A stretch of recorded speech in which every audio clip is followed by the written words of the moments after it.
Walang trabahong madali.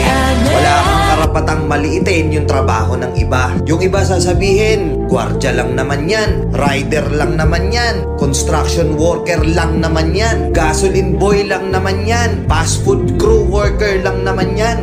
Pucha, nagkaroon lang tayo ng maganda-gandang klase ng trabaho. Akala na natin kung sino na tayong entitled sa mundong to. Minamaliit natin yung mga taong mas mabababa yung sahod sa atin. Ang pagkakaalam ko kasi, wala kang karapatang maliitin o matahin yung trabaho ng iba hanggat nagtatrabaho sila ng marangal.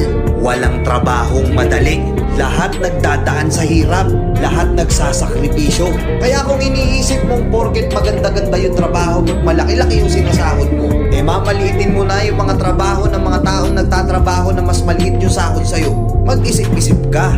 Baka bawiin sa'yo yan. Baka biglang bumaliktad yung mundo at sila naman yung umangat. Kahit anong trabaho mo,